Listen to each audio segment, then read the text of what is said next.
Okay, good evening po. Welcome to our first upper Zoom of July.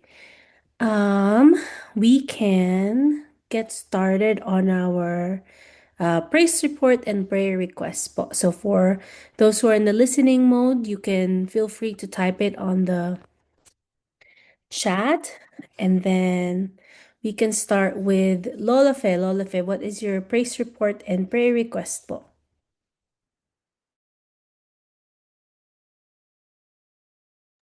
Good evening, everybody. I was about to say good morning because it's morning here. Good morning po.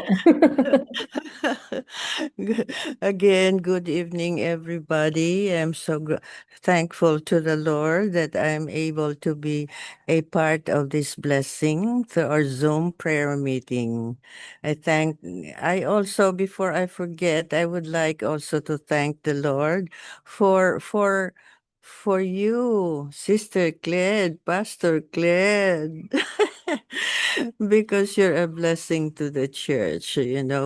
I see that you have grown in the Lord, not only in faith, but also in knowledge. And we thank the Lord for every bit of growth that He gives us, that He makes possible to us through the Holy Spirit and our love for the Lord. And today, my request is that, from time to time, we are attacked by the enemy, especially because I describe our church as strong church with the leadership of our pastors. Um, when a church is strong, the enemy is also there try to make trouble to stop progress. And so I request prayer for protection for our church, for our LA Filnas family, and for everybody else who has become a part of this ministry. And that's number one. And number two, I would like to make a request for prayer for healing of my kidneys and liver. I think the inflammation of my liver is gone, but I have the kidney that was found when I was there, for a medical exam, that I have some stones in my kidneys that probably, if I remember so far, it's 12 stones. I don't know, but the doctor refuses to operate on me because you know what the reason is. And so I request prayer that somehow, some way, through God's power, I believe these stones will be dissolved. That's my request. And that we will always have protection from the enemy. I request that very strongly. Protection from the enemy, because I am attacked, as I spend a lot of time reading the Word of God, meditating on them, praying for everybody. And I have this attacks from the enemy. So I need your prayers. Thank you so much, Pastor Cled. Thank you po, I Lola. pray. I'm so sorry. I have to give a testimony about the Lord's grace. Of course. I Please do. thank the, huh? Please do po. Okay. I thank the Lord because, my grandchildren, I got separated from them when they were still young for for a reason God knows. And whatever seed I had planted in their hearts, uh, is growing in them, so to speak. It is producing fruit in them, and I praise the Lord for that. And I pray that they will continue to walk with the Lord and that they will grow with love for God's word, love for God, and I will increase in knowledge to be ready or to be prepared for the coming of the Lord Jesus Christ, because it's my desire that all of us go to heaven and enjoy together uh, in life that will never end. Thank you, Pastor Claire. Thank you po, Lola Fe. We will be praying um, more deeply for your strength. Wait, let me read po muna kung yung sa chats. Sai Leb says, "Hi Lola Fe, we miss you." Who And said that? then sila Who's, Cyrus, Faith, and Caleb. oh, And then their praise report is napacheck up na po namin si Caleb at naresetahan na po siya. Improving na din po. Rashes niya, praise God, nag 6 months na din po siya and nakapag-start pag-solids. Prayer request, complete healing for his eczema and for mama's frozen shoulder. Favor din sa surgery ni Hazel sa throat. Provision, success, and fast recovery ng voice. And for the success of the Alab retreat and more workers sa Team Papuri. Thank you very much. Okay, let me call on Tita Amy. Tita Amy, do you have any prayer request or praise report po? Hi, good evening po sa inyo lahat. Ang praise report muna. I thank God kasi answered prayer na nadala ko ulit yung mga apo ko sa church and tuwan-tuwa sila and they have parang gusto pa nilang bumalik. So sana pumayag pa ulit ang mga parents na masama namin ulit sila. Tagal ko nang pinagpe-pray yun na masama ko sila para makapagtanim ng seed sa kanila. And ang prayer request ko ay continued protection po sa atin, sa mga members ng Lapilnas, and sana walang magkasakit. Ayun po. Thank you po.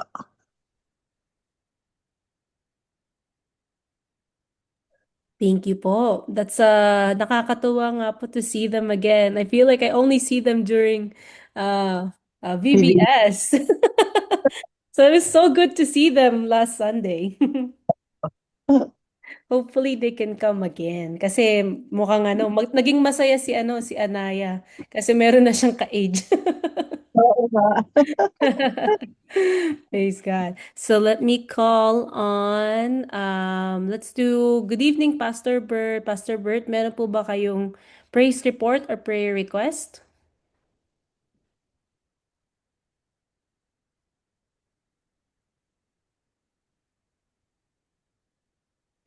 Hello po? Ayan. Hello. Yes. Ay, magandang gabi po. Medyo na-late-an ng konti. Praise God. Praise report? Anong praise report mo, ma? Well, kagagaling lang natin sa Agora. Kami po'y nagpapasalamat sa pag-iingat ng Panginoon. Every time na kami po ay pumupunta ng Agora Hills, medyo malayo-layo at saan? Nawala. Hello? Nawala na. Yes po, we can hear you po. Sana. Ayun, There ayun, you ayun. Praise Yung God, yeah. protection ng Panginoon. Yeah, yung protection, yung pag-ingat ng Panginoon at saka yung at least may yung biyaya ng Panginoon ay palaging nandun at hindi nagkukulang. Salamat sa kanyang pag-iingat at ganun din sa mga bata, no? Or kina Wedge, kaya James, yung sa trabaho nila, si Joan, si Kingston, sa kanilang mga trabaho, lalong-lalo na si Wedge na Every day. tinulungan ko siya last time na sinamahan ko siya talaga napakalayo nung niya, dinadrive niya. So yun po, yung pag-iingat, protection ay nararanasan natin. Yun po ang pasalamat ko sa Panginoon ng kanyang mayamang biyaya. Prayer request. May request ma. Good health palagi. Good health, yeah. Kayong lahat. Good health and more birthdays kay Pastor Bong. Pastor Bong, yeah. Salamat sa buhay ni Pastor Bong. Prayer request po, yan po, na sana yung buong iglesia natin ay maranas ng mayamang biyaya at kapangyarihan ng Panginoon. And good evening po, Lola Pe. Thank you po at we miss you a lot. I miss you too, Pastor. All of you. Yun lang po. Praise the Lord. Okay, tinitiis ko lang po. I really mean it. I do miss you all. Thank you, Pastor. I miss your voice and I heard it today. It's a blessing. Thank you po, Pastor Bert. Good evening po, Tita Pepot. Hi, good Ayan, evening. you can. Meron po kayong praise report or prayer request po? Praise report, I thank God nakakuha uli ako na another 7 na therapy session starting last Monday. Prayer request ko, kasi right now meron akong frozen shoulder dito sa right. Hirap akong kumilos, pagpe-pray ko lang sana na gumaling. Kanina, hindi ko nga mabuhat si Caleb eh. Kasi masakit, hindi ko maitaas yung kamay ko. Yun lang po. Thank you. Thank you po. Okay, I think I called on everybody. So, last but not the least, Tita Janet, Tito Manny, prayer request and praise report nyo po. And then you can also begin our devotion for tonight whenever you are ready. Magandang gabi po sa lahat. Pasasalamat po sa Diyos yung palagi niyang pag-iingat. Maayos ang lahat at tunay nga na ang Diyos ang nagpo-provide ng lahat ng mga pangangailangan. So prayer requests, ano lang siguro yung kay Janelle, she will take a CNA certification this week. Praying she'll be able to make it. So yun lang. Daddy, ikaw, anything? Praise report, nanood kaming ng sini ng mag-anak kahapon. Nakakatawa nga kasi 50% yung sini pala pag Tuesday. Kaya lahat kami nanood ng sini. Kahit na ayaw mo yung papanoorin mo, importante yung banding, yung mga gusto ng mga bata. Nanood kami ng Supergirl. At least kumain ng popcorn, kumain ng uminom ng Maganda naman po, di ba? Okay lang. Hindi naman ganun ka-amazing, pero okay lang. So, that's my praise report ngayon. Yung prayer request namin, tumataas ang sugar. Yung nag-maintain, nagda-diet kami, bawas-bawas ng mga soda, pero kahapon wala munang diet. Yun, sana prayer request po natin sa natin lahat, bababa yung mga sugar natin, bababa yung mga cholesterol natin, yung A1C natin. Yan po.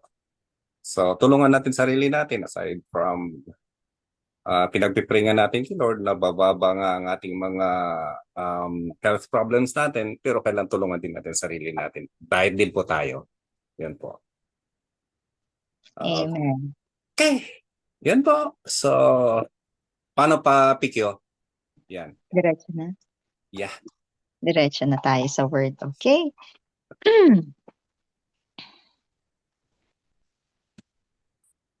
Okay, magandang gabi po sa lahat. Ito po ang ating verse for tonight. Actually, dun sa NIV ng Ephesians 6:10, sabing ganon, finally, be strong in the Lord and in the power of His might. Yan po yung ating text. Alam niyo po, ito po, sinulat po ito ni Pablo when he was in prison. Nakakulong po siya nung ini-encourage niya yung Ephesian church na maging matatag sa Panginoon. At tunay nga na nakulong siya hindi dahil gumawa siya ng masama, dahil he's preaching the word. He's preaching the word of God. So, ano nga ba yung strong? Ibig sabihin ng strong in the Lord at saka yung strong. Naalala ko lang po si David at saka si Goliath. Si Goliath, he seems so strong, matangkad, marami siyang mga paraphernalia, meron siyang sword. Kumbaga, naka-attire siya ng pangdirigma. Pero si David, he defeated Goliath. So meaning to say, David is strong in the Lord. So yun po ang ating pag-uusapan ngayong gabi. Being strong in the Lord. So what does it mean? Being strong in the Lord means relying on God's power instead of our own human strength. And actually, it is a command. It is a command to continually draw courage and endurance from a close relationship with the Lord. So, doon po tayo mag-gain ng strength sa presensya po ng ating Panginoon. Ano naman po yung power in His might? Kasi sabi gano'n, be strong in the Lord and in His mighty power. Ano pong ibig sabihin ng power in His might? It means relying on God's unlimited strength to face life hard times. Tapos may mga supporting verses po tayo regarding sa pag-aaral natin ito. Ephesians 3:20, ang sabi pong ganun, now to Him who is able to do far more abundantly than all we ask or think according to the power at work within us. So ang kapangyarihan po ng Panginoon ay nasa atin. Kasi sinabi po sa salita ng Panginoon, for it is the same power that raised Jesus from the dead is the same power that is in us. Sa Matthew 19:26, ang sabi pong ganon, but Jesus looked at them and said, with men, this is impossible, but with God, all things are possible. Lahat po ng bagay ay posible sa ating Panginoon. You know, God can make miracles just like feeding the multitudes with 5 loaves and 2 fishes, you know. And you know, yung power ng Panginoon, He was able to divide the Red Sea so that the Israelites will be able to pass the dry land. Ano pa po yung power ng Panginoon? Healing the men with withered hands and many more. So, napakamakapangyarihan po talaga ng ating Diyos. Wala pong imposible sa Kanya. Sa Jeremiah 32:27, ang sabi ditong ganon, behold, I am the Lord, the God of all flesh. Is anything too hard for me? Meron po bang mahirap sa Panginoon? Is there anything too hard for me? Tunay nga na wala pong mahirap sa ating Diyos. Sa 2 Timothy 1:7, for God gave us not the spirit of fear, but God has given us power, love, and self-control. And aside from that, bakit may mighty power ang Panginoon? All authority in heaven and on earth has been given unto Jesus. So talagang we could rely to our God because our God is mighty. So,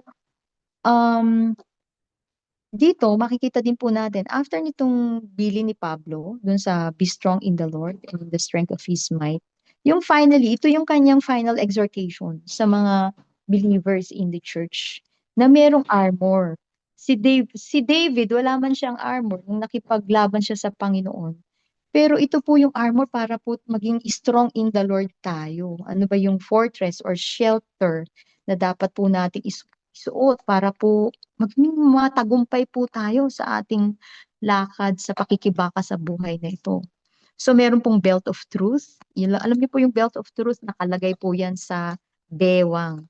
Kailangan po yung sinturon na yan, it should be snugly fitted, nakafit po yan. So kung lumalaban man po tayo, makikidigma man po tayo sa mga pagsubok sa buhay, dapat yung belt of truth fitted talaga, hindi po pwedeng maluwang. Imagine po natin kung meron po tayong pantalon, meron mang sinturon na nahuhubo-hubo naman yung ating pantalon, hindi po tayo makakalaban ng maayos kasi mahuhulog po. Kasi nakadikit daw doon yung may nakadikit doon sa belt of truth na yun. Sabing ganon, it's buckled around the waist to hold all pieces together. Which is, it means defense against deception. Ano po yung it holds all the pieces together, kasama po dun yung breastplate, kasama po ang breastplate of righteousness. Meron po tayong shoes of the gospel of peace, kasama po yung pag-share natin ng gospel para po tayo maging matagumpay. Sabing ganon, fitted on the feet to provide stability, readiness. And it is a firm foundation to spread the gospel. Bilang mananampalataya po, kasama po pala yun, yung pag-share ng gospel. Bilang mananampalataya, yung sa Great Commission, sinasabi po ng Panginoon that we have to make disciples. Kasama po yun para maging matagumpay. Ibig po sabihin, kailangan po nating mag-multiply, kailangan po nating manganak. Aside from that, yung shield of faith po, kasama rin po nating, kasama rin po yun sa ating armas para maging mananagumpay po tayo. Meron din pong helmet of salvation at yung sword of the Spirit. So I believe yun po yung gustong sinasabi ni Pablo na be strong in the Lord and in the power of His might. At yun po yung mga armor na dapat po nating isuot para tayo po ay magtagumpay. So, paano po natin ito maia-apply? How are we going to apply all these things? So, share, saan na ba yun? Wala ako. Paano natin maia-apply yan? Practical application. We have to always pray. Kasama po yun na kailangan po tayong naka-plug in sa Panginoon. Alam niyo po, para po tayong ang cellphone po, kahit na very useful siya sa atin, if it is not charged or if it's not plugged into the main source at nalobat, it will not produce anything. Pero meron naman na being strong in the Lord means to plug in God's power instead of trying to run on our own tiny battery. Alam niyo po, meron kaming compressor. Hindi po pwedeng isaksak yung compressor sa sa extension cord. Kailangan nakapa-plug in siya dun sa main socket kasi mas malakas po yung power. So, importante po na palagi po tayong naka-plug in sa ating Diyos.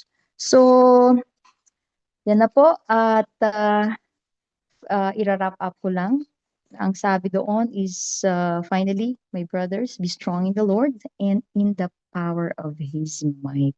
So, doon na po nagtatapos ang aking maikling sharing.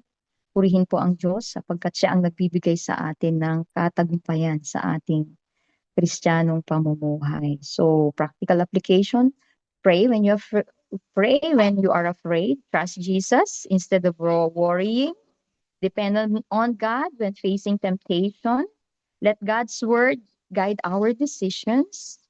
Let us serve God faithfully with the gifts and the talents that He has given us.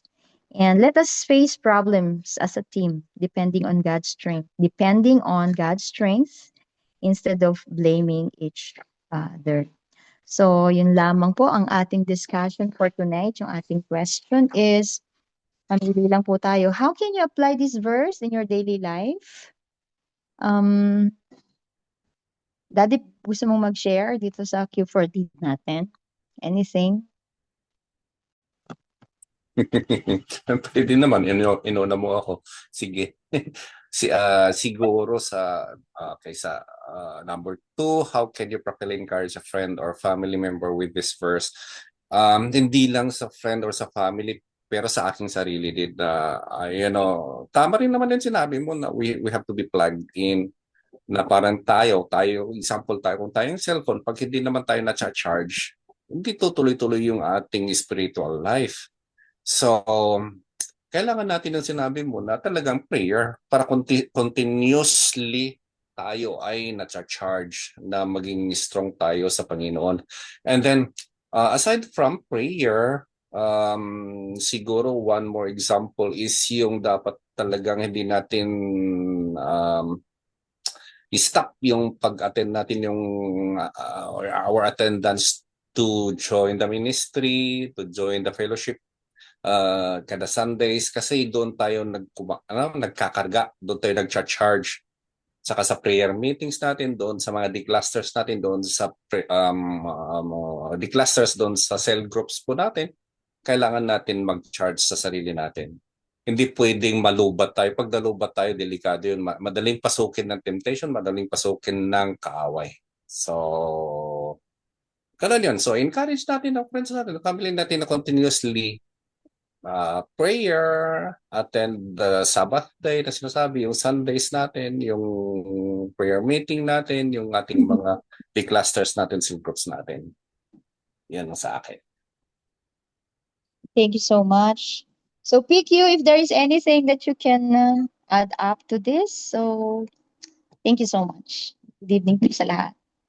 Thank you po, Tita Janet, Tito Manny. This is a good, I think, like an everyday reminder, right? To be strong, to be strong in the Lord and in His mighty power. Because I think what Tita Janet was saying, there's a reason why there's an armor, right? Because there's so many things in our own lives that we have to fight against, and so we need to put on each piece of the armor well and be tapped into to God's strength, because by our own strength we will certainly fail.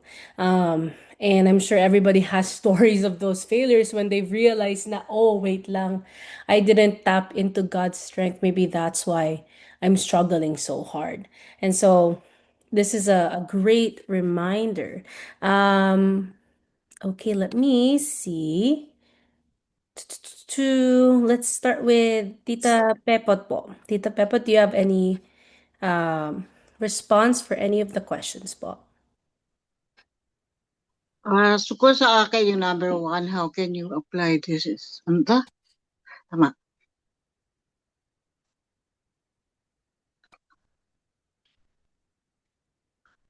Sa akin nga number one, how can you apply this verse in your life? May siguro, kasi alam naman natin na ang mga challenges natin sa buhay, hindi natin kayang, we cannot stand on our own challenges, di ba? Kaya kailangan nagre-rely tayo kay Lord. Para invite natin siya, para yung mga worries natin, ibigay natin sa Kanya lahat. At i-consider natin, He is the only source of strength na meron tayo. At naniniwala ako talaga yung full armor of God, importante talaga yun. Lahat yun, dapat yung apat na yun, parati natin dala-dala para ano mang pagsubok kaya natin labanan. Yun lang po. Thank you. At saka yung importante sa akin yung Psalm 91, yung covering, yung buong covering, yung buong verse ng Psalm 91, i-practice natin yun sa atin every night kasi importante yun para safe tayo sa ating pagtulog. Yun lang po. Thank you. Thank you po, Tita Pepot. Let's go to Tita Amy. Tita Amy, kayo po. I think I can do with number one. How can you apply this verse in your daily life? Well, as nasabi na ni Brother Manny na yun nga, para tayo lumakas, huwag natin tigilan yung ating prayer every day, babad sa Word of God. Talagang subok na yon, subok na sa buhay natin na yun ang papalakas sa atin. So, patuloy lang tayong maglingkod at sumama sa mga ministry, sa mga Bible studies, Sunday worship, and communicating with our fellow brothers, Christian brothers and sisters. Yun, palagay ko, nakita na natin na wala talaga imposible sa Panginoon kahit anong problema na pinagdadaanan natin. Minsan ang tagal lang sagot, minsan hindi niya sinasagot yung mga problema natin, yung mga request natin, mga prayer natin. Pero somehow God has something na binibigay sa atin in lieu of what we are asking for. So para sa akin, hindi ko yung power ng Panginoon sa buhay ko ay talagang nagmamanifest in so many ways in the past, today and forever. Yun po. Thank you. Thank you po. Sabi nila Sci-Fi Lab, sa akin, take advantage nung mga pockets of free time, like pagtulog si Caleb to pray, read the word, change the atmosphere by playing worship songs, and singing that to Caleb. Praying with Sai bago matulog to thank God and make his concerns kay Lord. Important din, fellowship with fellow believers. Yan. Okay. Thank you po, Tita Amy. Let me see. Okay. Pastor Bert, ikaw po. Or Tita LV. Ah, Tita LB ka daw. Ikaw hindi narinig. Hindi niyo rin narinig yung Para tinig po, mo. para pong tinamaan ako sa mga kanina. Nang tinamaan. Nakidlatan ka. Kasi po, kanina po while we are at Agora Hills, kasi po may nangyari doon na something na kakaiba. Parang parang yung fear, nagkaroon ako, parang natakot, parang may takot na biglang kumabog sa dibdib ko. Tapos sinawag ko po si Pastor Bert kung pwede niya akong samahan. So sabi ko, kasi may second floor po yung bahay. So I was alone upstairs. Kasi may nangyari pong kakaiba na meron kaming hinahanap talaga. Nilagay ko lang doon pero biglang nawala. So ngayon hindi rin nakita kasi last 2 weeks ago pa po yun nawala. Pero doon ko lang po talaga nilagay. Ako lang po yung nandun, walang ibang tao. So, tapos biglang may sinabi po tong isa. So, Sinong yung isa? si Patty. Sabihin mo, hindi Si nila. Patty po yung anak ni Mrs. K. Sabi niya, may nangyari talagang ganon. So, sabi ko, ah, ano po yung strength na sinasabi na kailangan mo yon na huwag kang dapat matakot if you know that you are anchored Be strong in o the Lord. nasa Panginoon ka and alam mo yung kung sino ka, kung sino yung nasa puso mo. Sabi ko, nung ako na lang pong sabi ko kay Patty, I'll just pray, sabi ko magpa-pray ako, sabi ko. Tas nag-worship po ako, nagpatugtog ako, and then Ano. ng worship song. Ng worship song. Tapos, and talaga pong na-feel, kasi at first talagang you feel something strange. Tapos, very strange po. Talagang di po ako mapakali. So, nafe-feel mo po talaga if you are in the Lord, talaga mafe-feel mo po yung something strange. Noon lang po nangyari yun. Tapos, basta po sabi ko, there's power in the name of Jesus. Sabi ko, there's power in the name of Jesus. Tapos, pinupuri ko po ang Panginoon. Suddenly, yung fear po, nawala yung fear. Hanggang sa dumating na po si Patty, sabi niya, kasi nagpa-ano po siya, may doctor's appointment. Tapos dumating po si Patty, sabi niya, anong nangyari? Sabi ko, it's gone. Sabi ko, and it's because of Jesus, sabi ko ganun, by the blood of Jesus. Kaya po, tama po yung na sometimes meron tayong fear, merong mga bagay na nangyayari sa paligid natin that we're not aware sometimes, pero the Lord will really be there with you na papalakasin ka, magiging matapang ka, magiging warrior ka, katulad nga po ng nangyari kay David, naging strong siya dahil kay Goliath, sa pakikilaban. Ganun din naman po sa spiritual, we have to really fight and discern the spirits right away. And so we could just rebuke and overcome po yung fear sa atin. So yun po yung na-experience ko kanina. And I thank the Lord for His protection and His blood that was shed for us. Yun pong kinoffer niya po ako talaga. So salamat po sa Panginoon at purihin po talaga siya. Amen po. Amen. Yun lang po. Napag-share ka rin, ano? Thank you, Lord. Yeah. Amen. Yeah. Yeah. It was very strange talaga. That's so strange. Pero Yeah, I was so scared. If you'll just be there, you'll be scared talaga. But yeah. because of the Lord, you have sabi nga, you are anchored. Baka yung multo, walang damit. Ano ba niya yun? No, they say they always have that, but it was Yeah. just strange. Yeah. You know, that's very real. Yes You know, po. Yes, it is. It is. Kasi sinabi ko po, it is, sabi ko, it's like familiar spirits, yung mga ganon. And then, Yeah. naniwala naman po siya. So, sabi niya, can you pray? Sabi niya, yes, sabi ko. Nag-pray na lang ako kanina. Yeah. There's I power think in prayer na.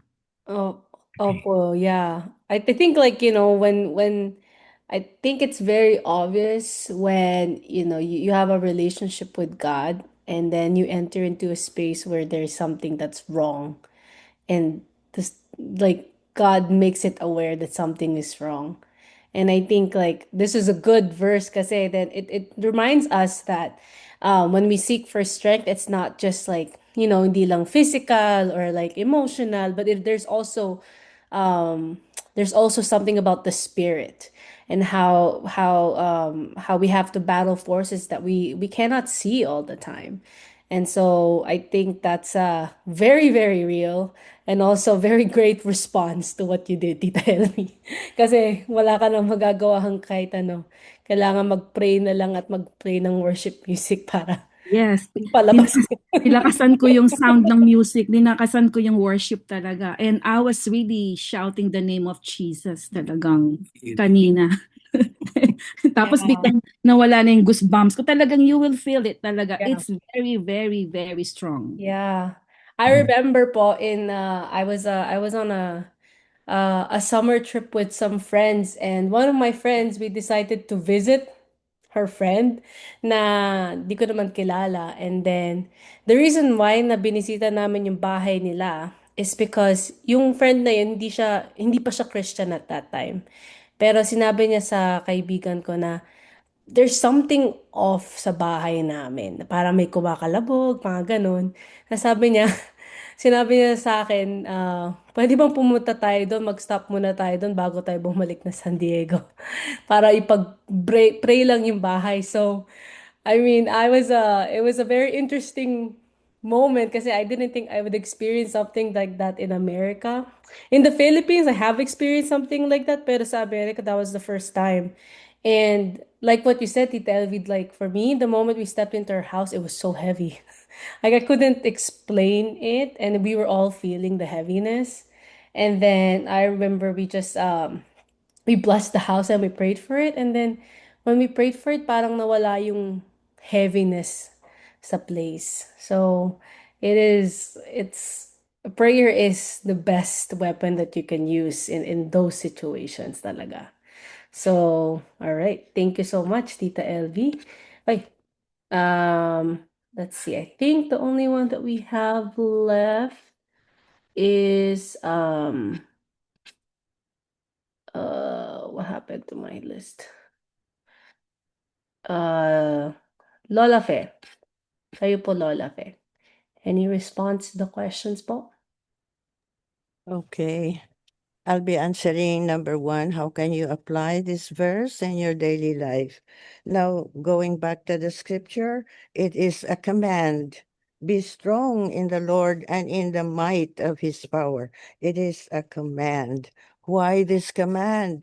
Because all of us believers in the Lord are exposed to the presence of the enemy. We are exposed to the wiles of the enemy. And we have to have our protection. Our protection is God and his word. Now, answering the question, how can you apply this? First, we split. First, we have be strong in the Lord. How can I be strong in the Lord? In my experience, to be strong in the Lord is being absorbed in the Word of God. I read the Word of God, I meditate on it, and another is prayer. Now, the Word of God commands, be filled with the Holy Spirit, be filled with the Spirit. Now, all believers have have the Holy Spirit in them, but not all believers are filled with the Holy Spirit. Being filled means you have the Word of God in you. You're faithful in reading and meditating on the Word of God. You are faithful in praying to the Lord because prayer brings you close to God. And another way is just like what somebody said tonight, just Sister LB maybe, listening to Christian songs is another way of being fit to be filled with the Spirit of the Lord. And also communicating, having fellowship with our Christian friends, brothers and sisters in the Lord. All of these contribute to our being strong in the Lord. Because why is this command? Because the enemy is always there, hovering around us to tempt God's people.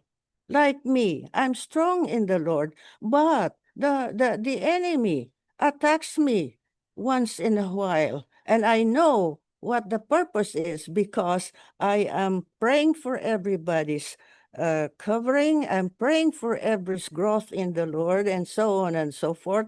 I'm praying for my family and for all families at LA Filnas. So the enemy knows what I'm doing. Now, you've said, Sister Elvie and Sister and Pastor Cled and I think Sister Ami said that there's a feeling. That is a sign when we feel that we are afraid, that there is fear. And you know fully well when you enter a place, whether there is the presence of God or not, when you feel something strange in your inside you. And that is a sign that you belong to Jesus and that there is a counterfeit fighting against you because you are not vulnerable to the wiles of the enemy. You cannot be tempted. You will not fall. You will not break down. See? And I thank the Lord for that. That is a sign that you are strong in the Lord. Now, so I go back. I said, being engrossed or reading the Word of God, memorizing them, having prayer with the Lord and listening to Christian songs and fellowshipping with brothers and sisters. All of this help to make us strong in the Lord. Why is this? Why is this command given? Because all believers in the Lord, all who are faithful in the Lord, will be tempted or are tempted from time to time. We do something good for the Lord, there comes the enemy trying to tempt us, trying to attack us, but we can never be defeated because God is in us. His power works in us, so we cannot be defeated. But when we are empty of these things, the word of God, and we pray less before the Lord, we are weak. And so when the tempter comes, we are easily brought down. So the Lord is protecting us in this verse, saying, be strong in the Lord. And I praise the Lord for that. I was just being attacked by the enemy 2 nights ago, but God gave me strength. Why? Because I stayed in Him, with His Word, and had spent time with Him in prayer, and my faith in the Lord that He is with me to give me victory. And that's the feeling that you have. But again, as I told you, out of experience, that is real. Because there are two kinds of spirits, the good and the evil. When there is the evil, when you come, you children of God, when you come into the presence of God, you will feel that strange feeling. And that is the working of the gift of discerning of spirits that God gives you through the Holy Spirit. And that is also a sign that God is with you and in you. You belong to God. You belong to Jesus. The enemy doesn't belong to you. Thank you. Thank you so much. I spent a lot of time. Thank you, Pastor Cled. Thank you po. Thank you po. Okay, we will now go into a time of prayer. Thank you, Tita Janet, Tito Manny, for leading us in our devotion tonight.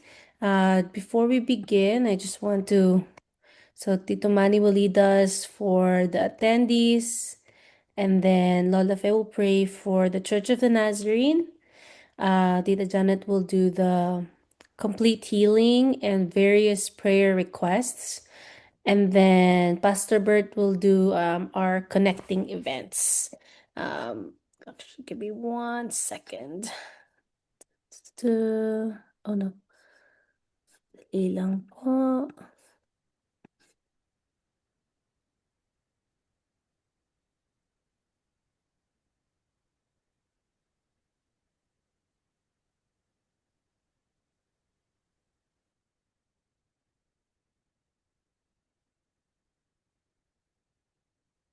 Okay, whenever you are ready po, Tito Mari.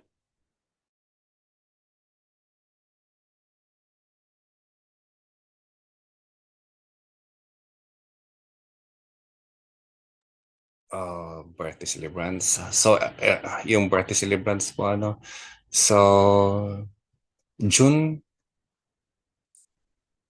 Okay. Let's pray. Most Heavenly Father, we just want to thank you, Lord God, for this night. We come before you with grateful hearts. Thank you, Lord, for this opportunity to gather and listen to your word. Thank you for your love, for your grace and faithfulness in our lives. And as we continue, Lord, we pray, Lord, for our celebrants, si Kay, si Adeline, si Ate Nance, si Ivan, si Ate Marisa, si Elodie, si Jenny, si Ismael, si Eva, at saka si Pastor Bong. Thank you, Father God, for another year na binigay mo po sa kanila ulit. Thank you, Father God, for keeping them safe. Thank you, Father God, na ikaw po ang nagda-drive po sa kanilang buhay.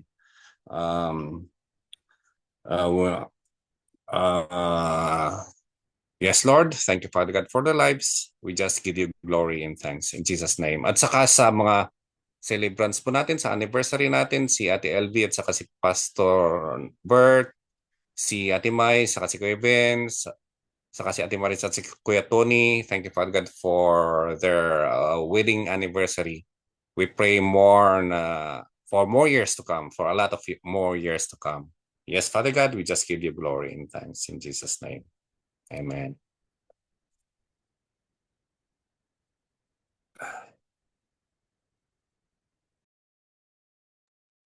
Heavenly Father, we come before your throne of grace in the name of our Lord Jesus Christ.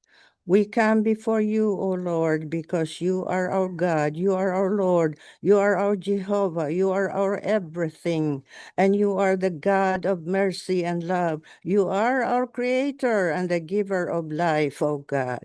And we thank you for your unfailing love for us, for keeping us, O God, in your grace. Hallelujah. We thank you for this evening hour when we are here together, combine our faith together, dear Lord, asking or making these supplications before you and trusting you for every answer to every prayer. In the name of Jesus Christ, we present or lift up to you everything here on the list that we find under Church of the Nazarene. We pray for the general superintendents.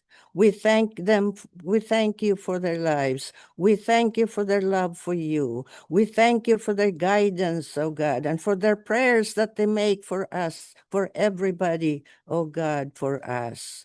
We thank you for blessing them and their families. We pray for Busek, Crocker, Champo, Samber, Daniel, Sarmiento. We thank you, O God, for having chosen them, divinely chosen them, O God, to be our leaders in the church. May they lead with your wisdom for the glory of the Lord in Jesus' name. And thank you for the district superintendent, Mark Lehman. We thank you that he is our leader, O God, in the truth, O God, and that he leads us in the might and power of the Holy Spirit of God. All of this, oh God, we thank you for them. We thank you for the LA District Advisory Board, the LA churches and LA pastors. We thank you for their leadership. The local church board, oh God, Pastor Jeff, Pastor Bong, Sister Gurley, Sister Elvie, and Brother John. The LA Philnas pastoral staff, Pastor Jeff, Pastor Norbert, Pastor Bong, and Pastor Ray, Pastor Cled. Oh God, we thank you for them. We thank you for their leadership. And we ask, oh God, that you will fill them with the power of the Lord that they need, oh Lord, to go forward, even in the test of the enemy. We thank you, God, for your hand, your right hand that you lay upon them to make them strong and even lift them up when testing comes. Thank you for making them strong and endowed with wisdom to lead their churches. We thank you for the English congregation, the Spanish, the South Korean, the North Korean, oh God, congregations, and the MCB staff. We thank you, oh God, for their leadership, for blessing all, oh God, this congregations, oh God, with the leadership of this, your children, your leaders, oh God. Thank you for filling them with the Holy Spirit of God and for the gifts that you have endowed them with to be used, oh God, to to to teach their church, to help their churches, it's their of their individual churches, church, oh God, to grow in the knowledge and in the fear of the Lord. We thank you, God, for using them in the might and in the power of the Lord. Thank you, God, for whatever they have accomplished, O Lord, and for whatever things that you have laid before them for them to do, O God, as you have assigned them from your kingdom, in your kingdom. We thank you, Lord God, for the MCB staff, for Sister Star and Brother Curtis. Thank you for sustaining them, oh God, with your truth and for making them able to help each congregation, oh God, with the gifting that you've given them. Thank you for the peace and the love and the joy of the Lord that you have instilled in their hearts, oh God, as they go forward and work for your good and for your ministries, for your people. We thank you for the New Covenant Academy. May these children be conscious of the Lord. May every academic subject, oh God, imply in their hearts that you are great, that everything is laid in your hand, and that everything good arises from your love out of the throne of the mighty God. We thank you for the Filipino Nazarene churches, oh God, and for the leaders that you have assigned in each particular church. We thank you for causing these churches to grow. We thank you for making these churches to be a light in the darkness and for making them strong and able, oh God, to bring people to your fold. Oh God, we thank you for all these world areas, oh God, that you that you love and protect. We thank you for the members, oh God. We thank you for multiplying the number of members, and not only the number, oh God, that is multiplied, but the great power that you have increased in them for the glory and for the grace of God. Lord, I lift up everybody and every church, every congregation, every group of ministry that is listed on this list, Lord, to you. I thank you, God, for your grace. I thank you, God, for your mercy. I thank you, God, for strength for each one of them, for your leadership through the Holy Spirit through them, and for making its church strong in you, even at the presence of God, of unbelievers, oh Lord, and all with all the temptations, oh God, coming from the enemy. You make them strong, oh God, and you make each one of them a light on the mountain to light every area of darkness. I thank you, God, for having chosen them, for having qualified each one of them to minister to the needs of your people. I thank you, God, that you are present, oh God, in our midst tonight. I thank you, God, that you are answering all our prayers because you love the church, you love us, and you cover us with the blood of Jesus Christ. You protect us from the enemy. You may help us grow in you and make us strong, oh God, especially at these times of wickedness. Oh God, we thank you and we lift our hearts to you with thanksgiving and with love for one another in the mighty name of Jesus Christ our Lord, we pray, and through the Lord, we give you praise, glory, and honor. Amen. Excuse me, because I was praying in the Holy Spirit of the Lord. No need to ever apologize when the Holy Spirit comes, Tita. That was a Holy Spirit prayer. Thank you, Lord God. You are moving in the midst of us with the power of your Holy Spirit. We want to thank you so much, God, for you are our healer. You are our great physician. And we Amen. come to you, Lord, lifting up to you all these brothers and sisters who needs healing. Father, we pray for Tony, for Aldrin, for Nympha. We pray for Lola Fe, for Caleb, for his eczema. We pray for Tita Pepo, for his frozen right shoulder. We pray for Hazel, for his throat surgery and speedy recovery. We pray also, God, for Patrick Noel, for Tita Suling, for George, for Tita Malen, for Tita Eva, for Susan. We pray for your children. We pray for Eder for his car accident settlement. We pray for Shino letter demand for full compensation of his commission earnings from former employer. We pray for PQ for her bar exam. We pray for the Hollywood housing managers and tenants.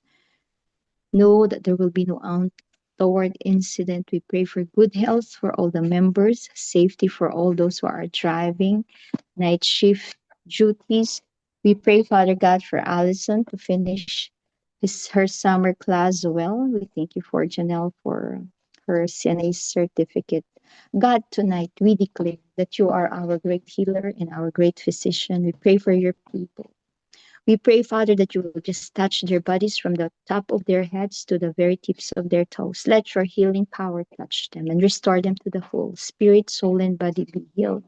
In Jesus' name. Father, we thank you because you are true to your word. As you have said in your word, call upon the name of the Lord and you shall be saved. And yes, oh Lord God, your people are saved from all this pain, from all these difficulties, from all this disabilities, Lord. We thank you so much, God, for indeed you love your children, you love your people, and you are true to your word. Salamat po sa gabing ito, Panginoon, na narinig mo ang aming mga panalangin at ang mga kagamutan at sagot sa lahat ng mga nangangailangang mga kapatid namin na itinaas namin sa iyo. Salamat sa kagalingan nila. Sa gabing ito, Panginoon, we want to thank you and we want to honor you in the mighty name of Jesus. We pray. Amen. Amen. Amen.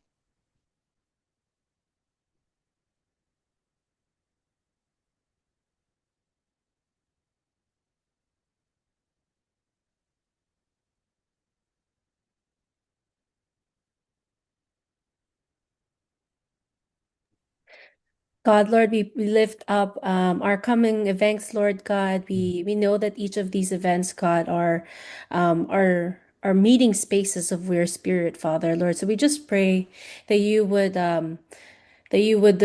bless, Lord God, and keep every event safe, Father, starting from the Alab retreat, Father. We pray that you would change people's hearts, Lord, that they would become on fire for you, Lord, that the young adults would find a new light in you. Lord, we pray for the Sinag kids, VBS, God.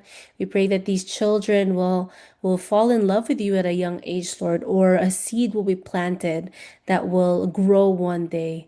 Lord, we pray that you would use us as instruments, Father, to create kingdom spaces where we are. And so, Lord, we also pray for the upcoming discipleship events, Lord, for Irog, Dakila, and Busilak, Father, that these will be places of growth and fellowship, Lord, that they would grow together with the people who are walking the same or similar spaces of life, Lord, and that they would grow to love you, Lord.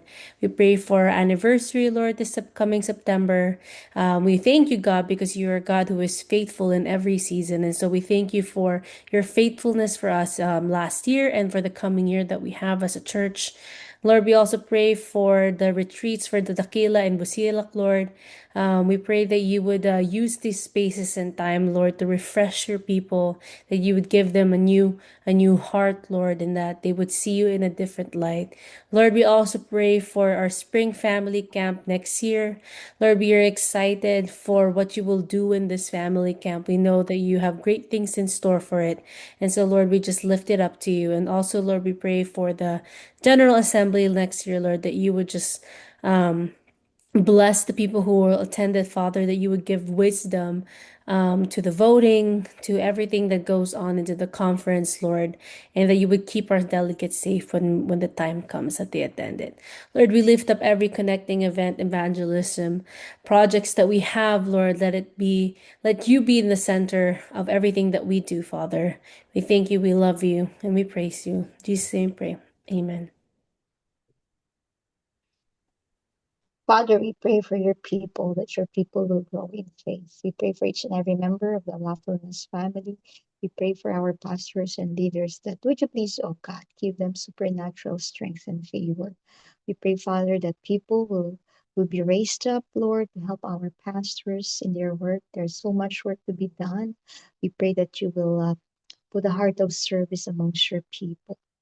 Lord, we pray that you will empower each and every member of Loveliness Church, every young kid, every young adult, every man and every woman of God be filled your most Holy Spirit, Lord God, that we may be able, oh God, to do the call that you want us to do. Thank you so much, Lord, for our leaders. Thank you for Pastor Jeff and his family. Thank you so much for everyone who's serving the church, especially our leaders. We pray for your covering to be upon them, give them good health, long life. And Lord, we pray that you will bless their families as well. We want to honor you, Lord, through their lives. In Jesus' name, amen.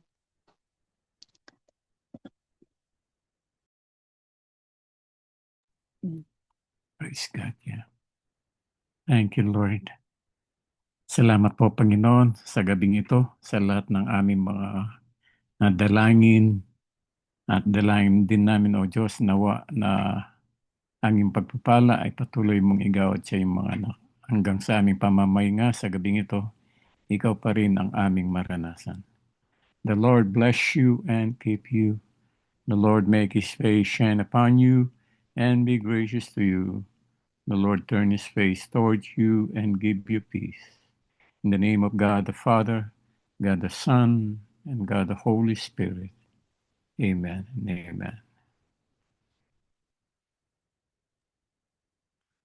Amen. All right. Let us now open our bintanas. Ay, bago pala. Sabi ni Tita Daisy, my thoughts to number 3, yes, to be strong in the Lord every day. Most especially, we experience many bigger challenges that we should be steadfast in our faith. If we don't bring with Him, if we don't be strong with Him, our minds and emotions go somewhere else that will not give us peace of mind. Thank you. Okay. All right, all right. So here, it's not working. Oh, there you go. All right. So if you are ready on the count, oops, again. On the count of 3, 1, 2, 3, smile. Oh, wait, yan palabas si Lola Faye. Yan. 1, 2, 3, smile. Okay. Thank you so much, everybody. Miss you. Good night. See you on Sunday. Good night po.